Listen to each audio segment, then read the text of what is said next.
episode 3, I wasn't looking for an answer. By day 3, something was already different. Not fixed, not resolved, not tidied up into a neat realisation I could frame on a wall. Just a difference. The question I had arrived at with the start of the week was like, what is the block? What is missing? What do I need to do to fix before things will move forward? And over those first 2 days, that question had started to look very different, because every time I went looking for the block, the fear, the hidden pattern, what came back was not what I expected. My nervous system is not acting like someone who believes money is dangerous. I wasn't talking like someone trying to convince myself that I was good enough. I know I'm good enough. The feeling of being stuck and the reality of being stuck are not always the same thing. And by day 3, I was asked to go deeper, to look at the role I had been playing out without knowing I was playing it. The identity underneath that searching for something, the part of me that kept me believing the answer was just around the next corner. The diagnosis that came back was I was the dreamer. Not in a romantic sense, not in like vision boards and beautiful intentions. The specific version of the dreamer that waits, that holds things at a slight distance, that says when things align, then I can fully move forward. It sounds like me. Well, it did sound like me. And that believes that somewhere out there is that final piece that will make everything else make sense. When I sat with that, I expected to feel something like some recognition or some resistance, definitely some emotion. But what I felt was almost nothing, because when I went to look for it, I couldn't find it in me anymore. So the question obviously had to change.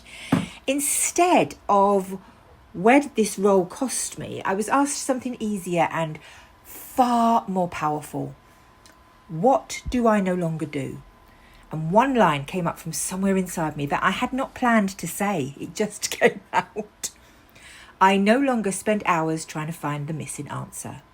I've spent years of my life looking for the missing answer. And when I read that back, something clicked in me, and I understand something I'd not fully understood before.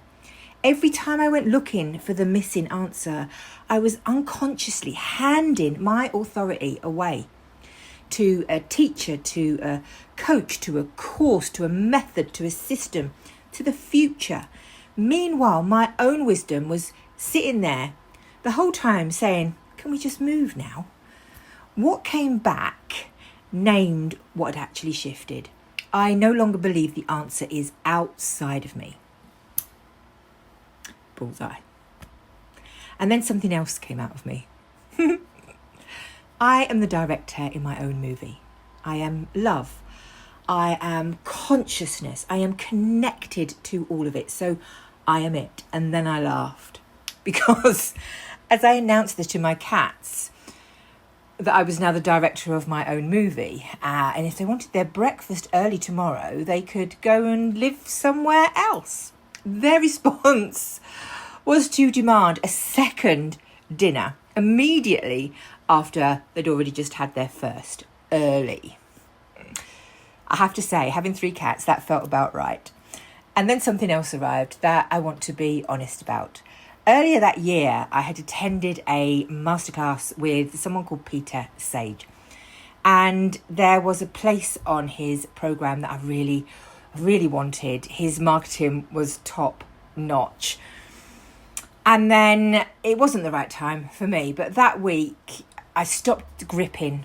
I stopped holding on to stuff. And I got an email that said I could have a funded place. And what I noticed was not the excitement, because I'd been excited the moment I'd heard about the course. What I noticed was what the excitement had become. That giddy excitement had turned into calm certainty.